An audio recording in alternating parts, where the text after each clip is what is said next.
Bonjour à tous, c'est Tanguy, on se retrouve encore pour une nouvelle vidéo.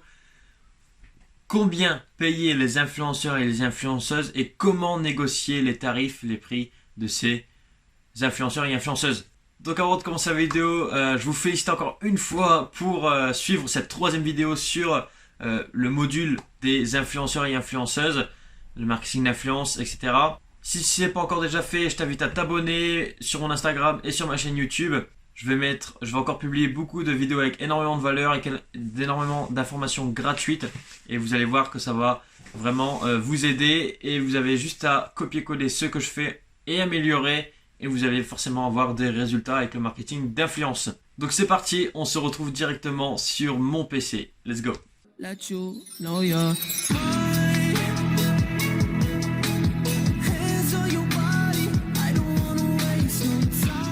Donc, combien payer les influenceurs? Donc, je vais vous donner plusieurs indicateurs pour savoir combien vous devez payer les influenceurs.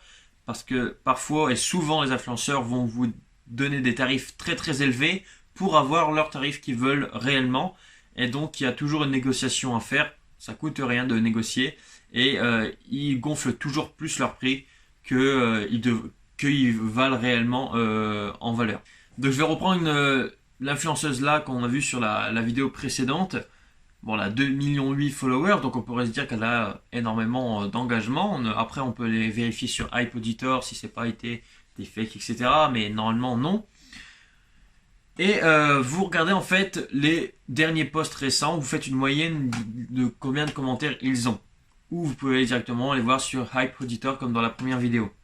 224 ici, 227, 230, 316... 400, 400, 300, on va dire qu'il y a environ entre 300 350 commentaires. Maintenant, il faut voir si l'influenceuse répond à tous les commentaires, parce que du coup, il faut diviser tout par deux. Apparemment, elle ne répond pas. Donc ça, c'est une bonne chose. Il faut voir aussi, forcément, si ce n'est pas des concours. Sinon, ça ne sert à rien, il ne faut pas compter le nombre de commentaires sur des posts concours. Vérifiez aussi si c'est des vrais commentaires, de vrais abonnés. Ok. Et l'indicateur que je vais vous donner, c'est approximatif, mais souvent c'est le cas, c'est 2 € par commentaire. Donc exemple, ici on a dit qu'elle avait environ 350 commentaires. Donc ça va faire entre 600 et 700 € où on doit payer cette influenceuse. Mais avec 2,8 millions d'abonnés, c'est ça que je disais, c'est qu'elle a beaucoup d'abonnés et pas forcément beaucoup d'engagement. Parce que 700 € pour une personne qui a 2 millions d'abonnés, normalement, c'est vraiment pas cher. Après, pour confirmer le choix, il faudra vous envoyer le mail du coup à l'influenceuse et lui demander ses statistiques, un screenshot, voir le nombre de vues en story. Parce que c'est ça le plus important, le nombre de vues en story. Ok ? Et en nombre de vues story, donc le premier indicatif c'est 2 € par commentaire, mais moi je vous dirais aussi que c'est environ 100 € tous les 10 000 vues. Donc si elle fait 100 000 vues, c'est 1000 €. Moi en moyenne, voilà, c'est ça, c'est 100 €, 10 000 vues. C'est la moyenne que j'ai réalisée et que j'ai fait par rapport aux influenceurs que j'ai déjà travaillé avec eux. Donc voilà les deux points à savoir. Donc ça a demandé dans le mail. Souvent, donc vous allez envoyer le premier mail, ils vont vous transmettre les tarifs.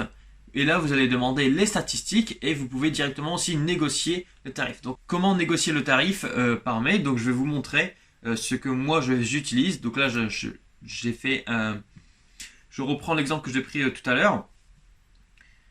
Donc, forcément, en objet, vous allez juste répondre. Donc, vous n'allez pas mettre prix trop cher, hein, mais vous allez juste répondre. Là, c'était juste pour me classer dans les brouillons. Et comme ça, j'ai juste à copier-coller, pas besoin de réécrire le mail à chaque fois. Donc bonjour, merci de votre retour, assez rapide, suivant comment elle a répondu. Cependant, le prix proposé est trop cher pour notre budget, qui s'élève à... Et là, vous fixez votre tarif, ou pas, vous pouvez dire, ou vous mettez pas ça tout simplement. Vous dites, cependant, le prix proposé est trop cher pour notre budget. Pour ce genre de publication, donc story Instagram, story Snapchat, story... etc. Donc moi je vous conseille toujours de faire des placements de produits en story Instagram, ok. Mais votre profil nous intéresse énormément. Je vais donc voir avec mon supérieur si nous pouvons augmenter le budget. Pourriez-vous aussi faire un effort de votre côté? Bien entendu, Nous serons prêts à augmenter notre budget en cas de réussite avec notre première collaboration, partenariat, etc. Ou vous pouvez très bien dire, bien entendu, donc nous serons prêts à augmenter notre budget ou vous donner une prime si cette promotion a été bien faite, etc. etc. Il faut vraiment négocier comme cela pour atteindre le prix que vous voulez vraiment payer et qu'elle vaut vraiment, surtout. Ok, avec nos meilleures salutations, puis la signature qu'on a déjà paramétrée dans la vidéo précédente. Donc ça, c'était la négociation et le prix d'un influenceur moyen, enfin normal, on va dire. Mais si l'influenceur fait énormément de promotions, s'ils font plusieurs promotions par semaine ou par jour, là, le prix, il faut vraiment baisser entre 20 et 40% par rapport à ce que je vous ai donné. Parce que, en fait, du coup, leur audience voit que des promotions, ils ne vont même plus sur les sites, ils font même plus attention, ils savent que c'est des placements de produits, ils font que passer, passer, passer, passer. Donc, il faut vraiment faire attention au nombre de promotions par semaine qu'ils réalisent. Le mieux, c'est vraiment de faire une promotion par semaine grand max, deux grand max, on va dire. Donc, mais c'est vraiment des influenceuses ou influenceurs qui font très peu de promotions qui seront les plus rentables. Et faites attention aussi si l'influenceur est jeune, moins de 18 ans, parce que ça veut dire que son audience peut-être est aussi en dessous de 18 ans, et qui n'ont pas forcément de carte bleue et ne peuvent pas du coup s'acheter sur le site. Donc c'est pour ça que c'est très très important de demander les statistiques, parce que vous voyez la moyenne d'âge, la langue, voilà, si c'est un pays qui a les deux langues, comme exemple le Canada, français, anglais, est-ce que son audience est plus anglophone ou francophone, l'âge, si c'est plus des femmes ou des hommes qui la suivent. Enfin voilà, il faut vraiment demander les statistiques parce que parfois vous pouvez être surpris, voilà c'est une femme, etc. Vous pensez que il y a beaucoup de femmes qui la suivent et en fait 75% c'est des hommes. Ça se peut aussi, c'est aussi jouable. Donc il faut faire vraiment attention à ça. Et surtout, réfléchissez bien si vous faites ou non la promotion. Surtout si vous avez un budget serré, c'est très important de faire attention si vous faites la promotion ou non, si tout est bien en ordre, si tout est bien carré. Moi je vous conseille avant une promotion d'acheter sur votre site si tout fonctionne bien et faire comme si c'était votre client. De toute façon c'est votre argent, vous allez juste perdre 1 euro ou 2 euros de frais avec Stripe. Mais voilà, faites attention et n'allez pas trop vite. Voilà, une promotion ça se prépare quand même. Ne faites pas ça en 10 minutes, en 1 heure. En 1 heure vous avez créé votre boutique, vous avez envoyé le mail et vous avez déjà envoyé le produit à l'influenceur. Plus vite c'est fait, mieux c'est parce que vous allez avoir votre argent plus rapidement. Mais il faut pas bâcler les étapes et faire les bonnes choses pour récolter un maximum d'argent. Ok? Donc voilà, c'est la fin de cette troisième vidéo sur le marketing d'influence. J'espère que tu as aimé, j'espère que j'ai apporté énormément de valeur et que tu vas suivre tous les conseils que je te donne.